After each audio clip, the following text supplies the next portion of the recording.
Baik, Assalamualaikum warahmatullahi wabarakatuh. Selamat pagi teman-teman semua, kelas metodologi penelitian semester 5 ya. Pada kesempatan ini saya ingin mendiskusikan dengan teman-teman mengenai kerangka teori atau kerangka teoritis di dalam penelitian beserta penulisan pustaka atau bagaimana meninjau pustaka di dalam penelitian. Nah, ini merupakan pertemuan kuliah kita yang keempat. Nah, kalau di dalam proposal, kerangka teori dan tinjauan pustaka ini masuk di dalam bab 2. Langsung kita mulai saja. Jadi output perkuliahan kita adalah yang pertama, kita mengharapkan mahasiswa mengetahui dan memahami kerangka teoritis yang ada di dalam penelitian. Jadi kerangka teoritis itu apa, kemudian bagaimana konsep penyusunannya di dalam proposal penelitian atau di dalam penelitian. Kemudian yang kedua adalah mahasiswa diharapkan mengetahui dan memahami prinsip bagaimana menelaah pustaka ya, menulis pustaka di dalam penelitiannya. Nah, kerangka teoritis yang muncul di bagian bab 2 sering ditulis 2.1, kalau nanti di tinjauan pustaka adalah 2.2 ya. Beberapa referensi memberikan definisi yang berbeda-beda ya, tetapi secara umum kerangka teoritis adalah suatu model yang menerangkan bagaimana hubungan suatu teori ya, model yang menerangkan ya hubungan suatu teori dengan faktor-faktor penting yang telah diketahui dalam suatu masalah tersebut. Maksudnya ya, dia adalah rangkaian dari keterkaitan antar masing-masing teori yang telah ditemukan ya. Misalnya kita melihat mengenai masalah stunting. Nah, stunting ini, teori mengenai stunting itu yang berkaitan dengan stunting itu apa saja ya, faktor-faktor resikonya, kemudian dampak dari stunting, kemudian bidang apa saja yang saling mengkaitkan atau terkait dengan stunting. Nah, itu nanti terjalin dalam suatu kerangka yang saling berhubungan yang disebut sebagai kerangka teoritis. Nah, ada juga yang mendefinisikan kerangka teori adalah hubungan antar konsep ya, antara konsep yang satu dengan konsep yang lain ya, saling berhubungan ya dengan berdasarkan pada studi empiris atau yang telah terjadi di dalam lapangan atau telah terjadi. Kerangka teori harus berdasarkan teori asal atau grand teori. Misal dalam ilmu gizi kita kenal adanya kerangka UNICEF ya tahun 90 mengenai akar masalah gizi. Nah, saya coba lihatkan. Nah, di sini ya untuk kerangka UNICEF ini adalah bagaimana gizi itu, masalah gizi itu berasal, yang jika dilihat dari penyebab langsungnya adalah dari status infeksi ya, dari sini, kemudian ada dari konsumsi makanan. Nah, untuk konsumsi makanan atau asupan zat gizi ya dengan status infeksi ini merupakan penyebab langsung dari masalah gizi. Masalah gizi ibu dan anak itu bisa stunting, bisa wasting, bisa kek ya, kurang energi kronik pada ibu hamil, atau bisa berat badan lahir rendah dan sebagainya. Jadi masalah gizi itu muncul karena akibat dari adanya asupan dan adanya infeksi pada ibu atau pada anak. Kemudian kondisi konsumsi makanan itu dipengaruhi oleh apa? Kalau dalam kerangka UNICEF dipengaruhi oleh ketersediaan dan pola konsumsi pangan di dalam rumah tangga, kemudian juga dipengaruhi oleh pola asuh. Misalnya pada saat tidak ada pangan yang tersedia, kemudian pola asuh ibunya yang sering bekerja dan tidak konsen terhadap perawatan bayinya, nanti asupan makanan dari bayi itu akan rendah sehingga menyebabkan masalah gizi. Kemudian ditarik grand yang lebih besar lagi ya, ditarik ke faktor penyebab yang lebih besar lagi, dari akses pangan, akses informasi, ditarik dari ruang lebih besar lagi, kemudian dari kemiskinan, ditarik yang lebih besar lagi ke arah ekonomi, politik, dan sosial budaya. Bila nanti status gizi ini jika ingin dikaitkan dengan masalah politik, ekonomi dan budaya bangsa juga bisa.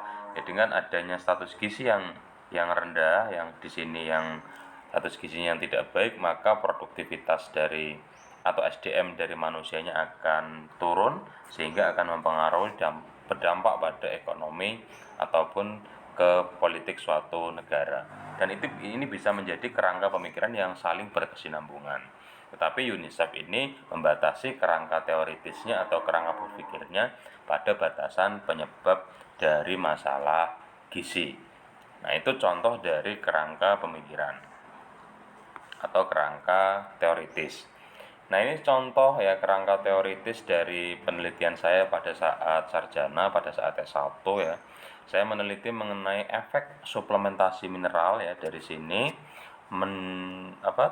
terhadap kadar hemoglobin yang di sini ya, kadar hemoglobin dan hematokrit dari mahasiswi atau dari remaja putri. Nah, bagaimana suplementasi multivitamin itu memberikan dampak kepada kadar Hb dan kadar Ht? Nah, itu melalui asupan energi dan zat gizi. Nah, kemudian dari asupan energi dan zat gizi diproses dulu di metabolisme sehingga kadar hemoglobinnya menjadi naik atau turun. Nah, selain itu ada faktor-faktor yang lain yang ikut andil di dalam perbaikan atau penurunan masalah Hb dan masalah Ht ya, dari konsumsi pangan. Nah, konsumsi pangan sendiri kalau kita tarik dia disebabkan oleh apa saja ya, kita harus sampaikan.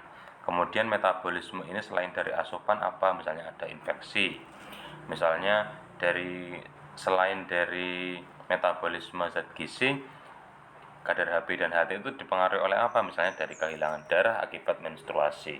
Nah, jadi kemungkinan faktor yang saling memberikan pengaruh atau saling berkaitan dengan variabel atau dengan konsep-konsep yang kita tawarkan itu dituliskan di dalam kerangka teoritis ya.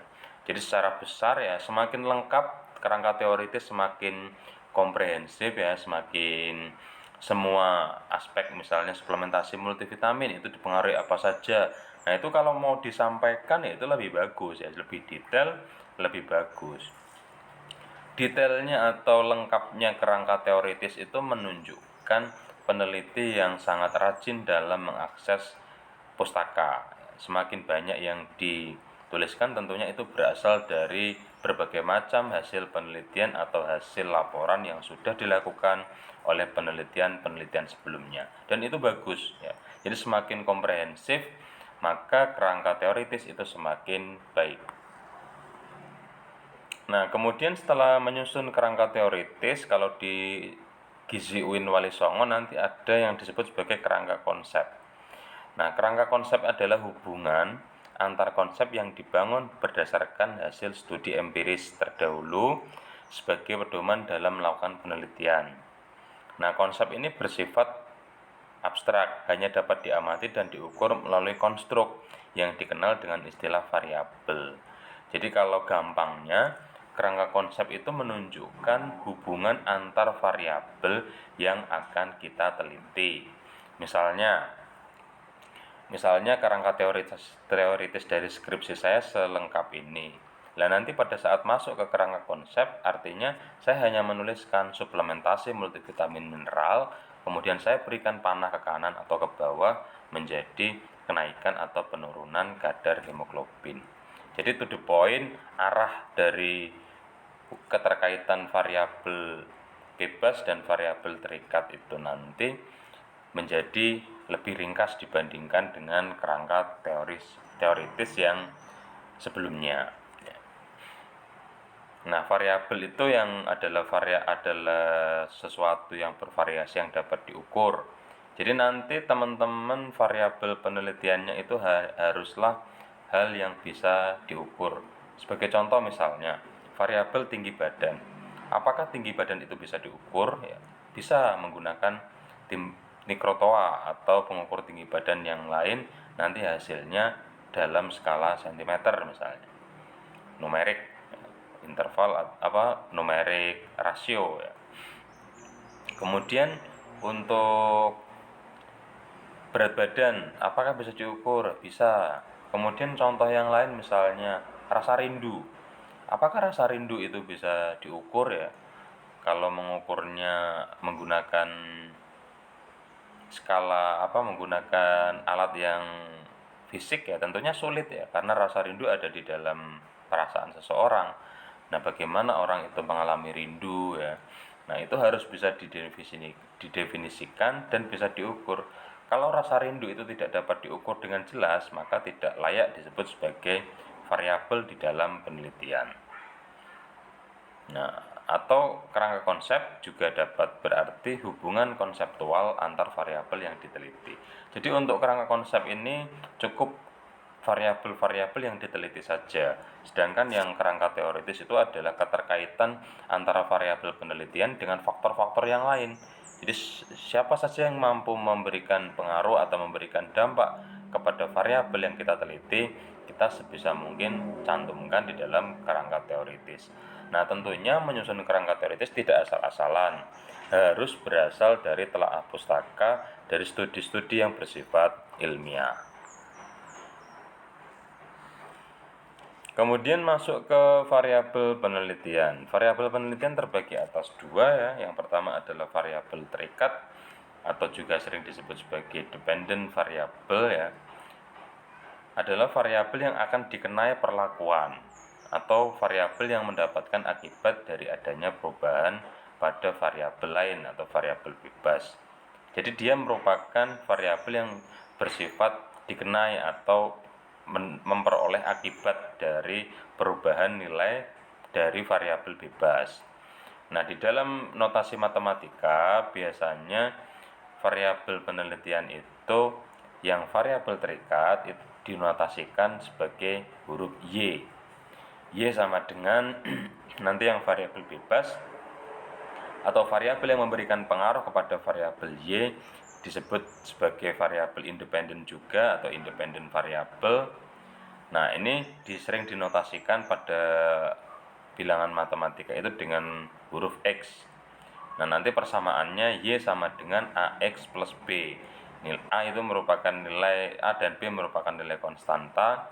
Berapapun perubahan nilai A akan memberikan perubahan pada X dan tentunya nanti akan berubah nilai Y-nya. Jadi perubahan nilai X akan memberikan dampak kepada perubahan nilai Y. Perubahan variabel bebas akan memberikan dampak kepada perubahan variabel terikat. Nah, nanti tergantung studinya. Kalau studi teman-teman bersifat bivariat atau hanya analisis korelasi atau analisis perbedaan yang bersifat variabel satu dan variabel yang lain mau dihubungkan ya atau mau dibedakan, nah itu disebut sebagai analisis bivariat. Tentunya X dan Y-nya cukup satu, masing-masing satu. Kalau untuk yang studi yang bersifat multivariat nanti ada satu Y dengan beberapa X, misalnya mau dianalisis secara regresi, baik itu regresi linier maupun regresi logistik. Nah, misalnya contoh ya, sebelum masuk ke telaah pustaka ya, ini contoh kerangka konsep ya. Sebelum masuk ke telaah pustaka atau tujuan telaah pustaka, jadi coba saya contohkan, misalnya saya punya penelitian yang berjudul keterkaitan antara anemia dengan asupan Fe mahasiswa. Nah, jadi yang menjadi variabel terikatnya apa? Tentunya yang bersifat dampak. Dampaknya di situ apa? Adanya penyakit, anemia. Kemudian variabel bebasnya apa? Variabel bebas adalah variabel yang mempengaruhi, yang memberikan dampak kepada variabel terikat. Yang menyebabkan anemia itu apa? Yang di dalam topik tadi adalah asupan besi dari mahasiswa. Jadi satu X dan satu Y. Nanti analisisnya bersifat bivariat. Nah, misalnya nanti faktor resiko anemia. Nah, kalau faktor resiko anemia artinya kita harus mengidentifikasi beberapa variabel. Misalnya di situ ada asupan gizi, ada aktivitas fisik, ada pola menstruasi, kemudian ada apa lagi yang menyebabkan anemia, misalnya pola konsumsi vitamin C. Nah, jadi antara anemia tadi yang satu bersifat variabel terikat tadi 1, kemudian Y-nya ada 4. Nah, bisa saja ya antara X1 dengan Y itu dianalisis secara bivariat masing-masing. Tapi untuk komprehensif ya semuanya nanti dianalisis menjadi analisis multivariat. Y-nya 1, nanti X-nya lebih dari 1. Ya, nanti persamaannya ya Y sama dengan AX1 plus BX2 plus CX3 plus DX4 plus E. Jadi banyak X yang bisa memberikan perubahan terhadap nilai Y. Saya rasa itu untuk kerangka teoritis. Jadi kerangka teoritis dan kerangka konsep itu masuk di bab 2. Dan nanti setelah menyusun itu ditulis hipotesis. Mohon maaf tadi kemarin saya lupa menyampaikan bahwa hipotesis itu disusun setelah menyusun kerangka teoritis dan telaah pustaka. Jadi di bab 2. Kalau di bab 1 itu isinya adalah pendahuluan. Ya, pendahuluan itu berisi latar belakang, kemudian perumusan masalah dan tujuan dari penelitian. Kadang-kadang juga diberikan tambahan manfaat penelitian. Nah, untuk hipotesis ya hendaknya disampaikan setelah bagaimana konsep atau teori yang teman-teman kembangkan, yaitu di bab 2. Kemudian yang tidak kalah penting, yang kedua adalah bagaimana teman-teman menelaah pustaka. Nah, pustaka ini merupakan bagian penting di dalam penelitian ya. Bisa kita gunakan sebagian atau seluruhnya dari pustaka itu untuk memperkuat gagasan kita. Kita ingin membahas mengenai stunting. Tentunya kita harus menguatkan pustaka atau kekayaan logika kita atau kekayaan pemikiran kita terkait dengan adanya stunting yang ada di berbagai macam daerah pada kelompok umur yang berbeda dari hasil telaah pustaka, sehingga kita punya gagasan baru terkait stunting. Nah, bisa juga dengan memperkenalkan suatu konsep ya atau argumentasi. Dengan telaah pustaka yang kita dapat, kita bisa berargumen atau memberikan informasi kepada orang lain ya. Nah, di dalam penelitian, pentingnya tinjauan pustaka ini adalah memberikan kesenjangan antara hasil-hasil penelitian sebelumnya dengan kondisi-kondisi yang harusnya ada saat ini, atau sering disebut sebagai adanya gap analisis ya, analisis kesenjangan. Ya, nanti yang dulu-dulu seperti apa, kemudian yang saat ini nanti seperti apa, sehingga kita bisa mengetahui setelah kita menelaah pustaka ya ternyata kita mampu menganalisis adanya kesenjangan itu ya. Kesenjangan itulah yang akan bisa menjadi celah bagi peneliti untuk melaksanakan penelitian. Kontribusi dari penelitian kita itu untuk menembel atau mengcover atau menutupi kesenjangan yang timbul yang belum dipecahkan oleh penelitian sebelumnya. Nah, itu bisa kita mulai dari telaah pustaka. Kita membaca ya, mereview dari berbagai macam hasil penelitian sebelumnya. Nah, ini sumber acuan pustaka ya, saya sarankan kepada mahasiswa untuk banyak mengakses jurnal penelitian. Di Gizi UIN Wali Songo kita punya jurnal NutriScience yang sudah sejak tahun 2016 ya memberikan terbitan ya, sampai sekarang itu sudah banyak. Silakan nanti diakses. Kemudian dari jurnal-jurnal di gizi di Indonesia yang banyak open access ya, ada jurnal gizi dan pangan dari IPB, ada jurnal gizi Indonesia JGI dari Undip, kemudian jurnal gizi klinik dari UGM, ada dari Unair ya, ada dua atau berapa itu, kemudian dari beberapa universitas-universitas swasta yang juga bonafit yang banyak mengeluarkan jurnal yang bisa diunduh secara gratis.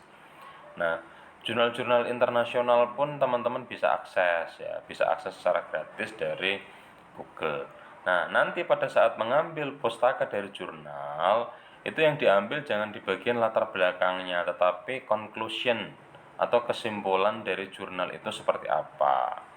Kalau mengambilnya dari latar belakang, teman-teman harus mencari pustaka aslinya. Misalnya, saya menulis tahun 2018. Di latar belakang saya menggunakan pustakanya Bu Sunita Almatsier. Nah, tentunya teman-teman kalau mau mengambil punya tulisan saya di tahun 2018 itu, teman-teman harus mengambil dari bahasan atau dari kesimpulan saya. Kalau mengambilnya di bagian latar belakang, di mana itu saya mengambil kalimat dari Bu Sunita Almatsier, teman-teman harus mencari pustaka asli ya. Nanti di daftar pustaka saya akan ada tulisan Almatsier diakses dari mana. Nah, itulah yang teman-teman harus akses. Itu namanya pustaka primer. Ya. Jangan atau minimalkan menggunakan misalnya tadi kasus saya pakai bukunya Bu Sunita Almatsier tahun 2011. Teman-teman nanti menulis ya Almatsier 2011 dalam Hardiansyah 2018. Itu sebenarnya boleh, asalkan kalau di kita di GC UIN itu boleh saja asalkan pustaka primernya itu sudah sulit ditemui. Tetapi kalau pustaka primernya itu masih banyak di pasaran ya akses pustaka primer. Untuk menghindari apa? Supaya teman-teman bisa menghindari, siapa tahu saya pada saat menuliskan kalimat dari Bu Sunita Almatsier itu ada kesalahan. Jadi kalau akses jurnal, gunakan ide atau hasil dari jurnal itu di bagian hasil pembahasan atau conclusion atau kesimpulannya. Jangan menggunakan di bagian latar belakangnya. Kalau menggunakan bagian latar belakang, cari pustaka aslinya dengan melihat daftar pustaka di bagian akhir jurnal. Ya. Kemudian teman-teman bisa juga mengakses skripsi, mengakses tesis dari beberapa repositori universitas. Kemudian buku ini sebenarnya bukan pustaka primer, tapi kalau di tahun yang baru-baru misalnya 2010 ke atas itu ya masih bagus ya. Kemudian hindari diktat perkuliahan yang tidak diterbitkan ya. Misalnya saya punya buku ajar tapi belum diterbitkan oleh Wali Songo Press, itu tidak layak untuk dijadikan pustaka di dalam penelitian atau dalam skripsinya nanti. Apalagi dari blog ya, dari WordPress, apalagi dari anonim yang tidak dapat dipertanggungjawabkan kebenarannya. Karena blog itu bersifat testimoni pribadi ya.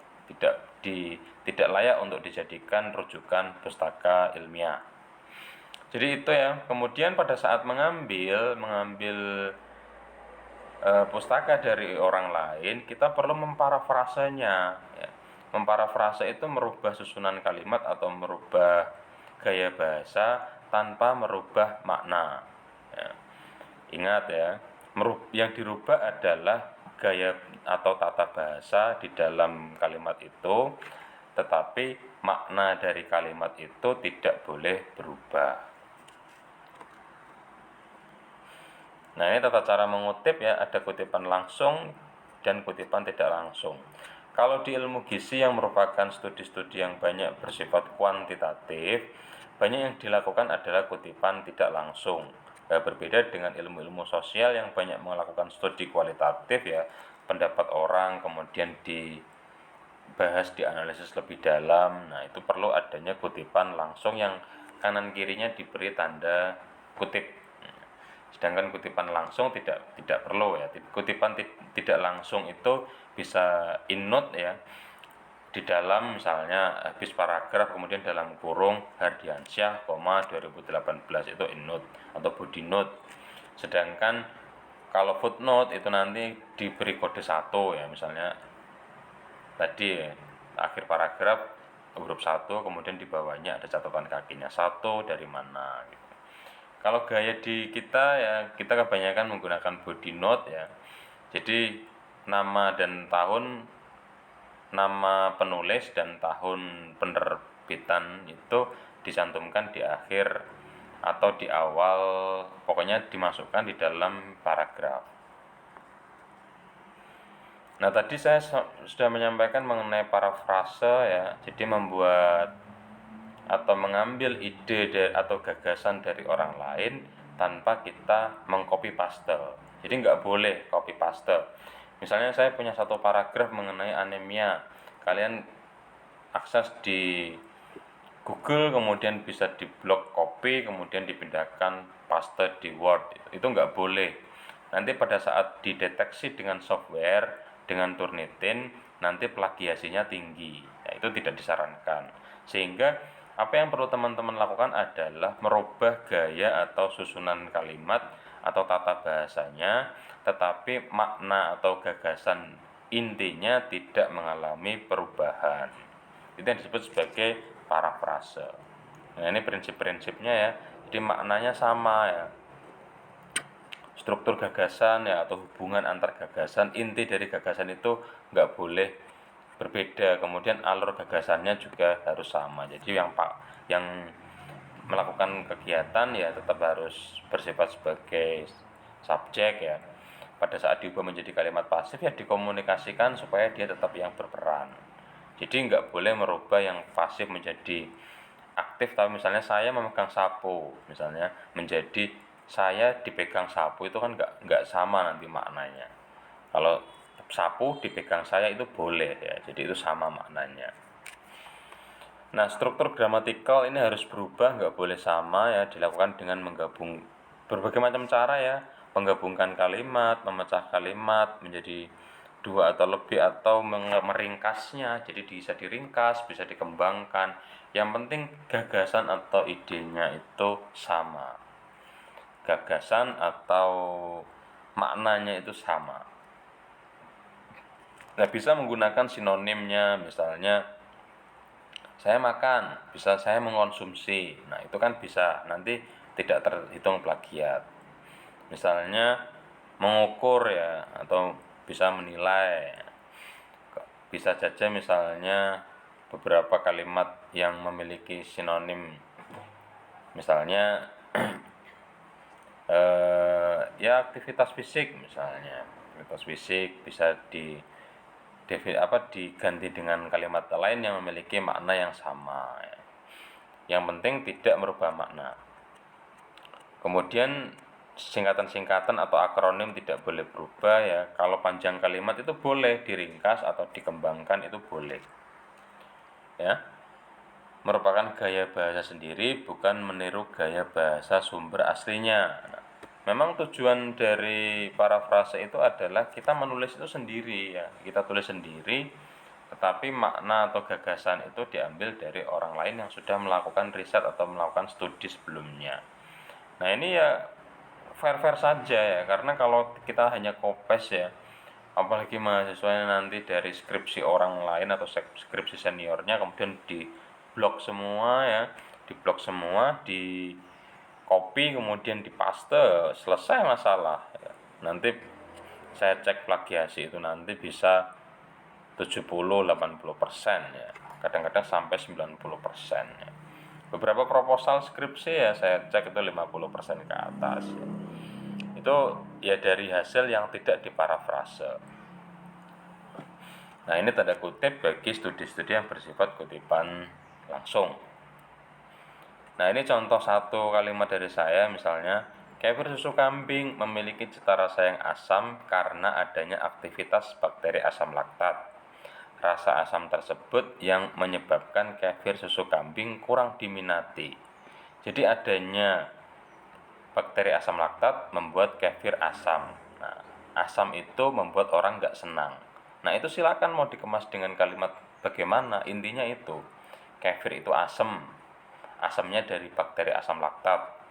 Nah, karena itu orang banyak yang nggak suka. Nah, itu monggo silakan dikemas dengan bahasa yang sedemikian rupa, intinya bahasa baku karena kita gunakan sebagai tulisan ilmiah.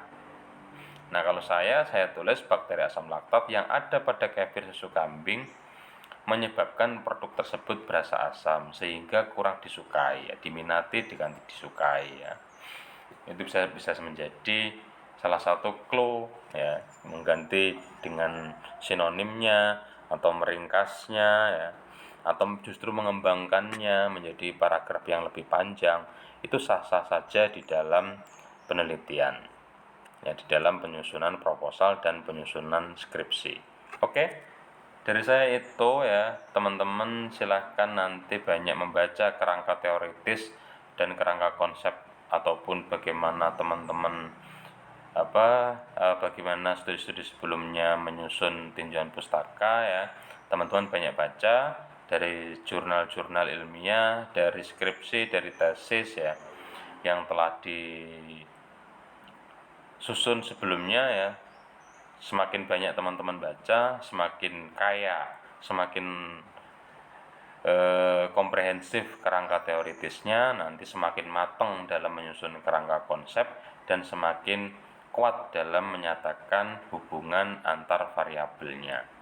Oke, good luck. Nanti silahkan dilanjut di praktikum untuk penyusunan proposal ya. Saya tutup. Wassalamualaikum warahmatullahi wabarakatuh.